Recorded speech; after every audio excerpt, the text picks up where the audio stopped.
ప్రపంచంలో అస్థిర పరిస్థితులు నెలకొంటే ముందుగా కుదేలయ్యేది ఆర్థిక రంగం.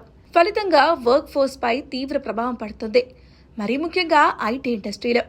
ఇప్పుడు అలాంటి పరిస్థితులే నెలకొన్నాయి.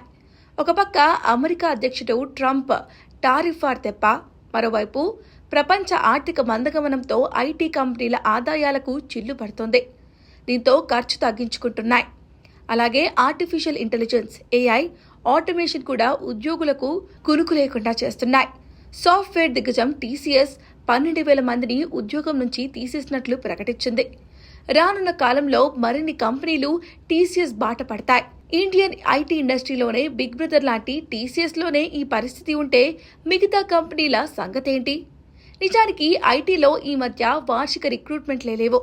ఉద్యోగాలు ఊడుతున్నాయే తప్ప కొత్తవి రావట్లేదు.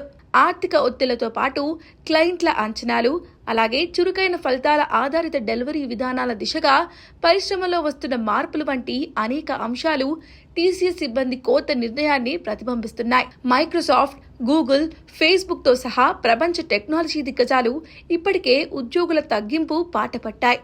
ముఖ్యంగా సరికొత్త డిజిటల్ ప్రాధాన్యతలకు అనుగుణంగా ఉద్యోగ విధులు, నైపుణ్యాలను మదింపు చేస్తూ అవసరమైన వారికి శిక్షణ ఇవ్వడం, లేదంటే వేటు వేయడానికి వెనుకాడడం లేదు.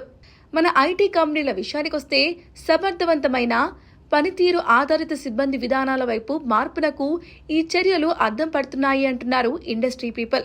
కంపెనీ పనితీరును మెరుగుపరిచేందుకు టీసీఎస్తో పాటు దిగ్గజ ఐటీ కంపెనీలన్నీ ఏఐ, ఆటోమేషన్ బాట పడుతున్నాయి. మార్జిన్లు పెంచుకోవడానికి తక్కువ సిబ్బందితో ఎక్కువ ఫలితాలు పొందాలనేది వాటి తాజా వ్యూహం. ప్రతి కంపెనీలో సిబ్బంది, విధానాలు, టెక్నాలజీ అన్ని ఏఐ చుట్టూనే తిరుగుతున్నాయనే వాదన బలంగా కనిపిస్తోంది. కంపెనీలన్నీ తమ ప్రస్తుత సిబ్బందితో పాటు కొత్తగా తీసుకునే ఉద్యోగుల సాంకేతికత నైపుణ్యాలను పెంచేందుకు భారీగా పెట్టుబడులు పెడుతున్నాయి.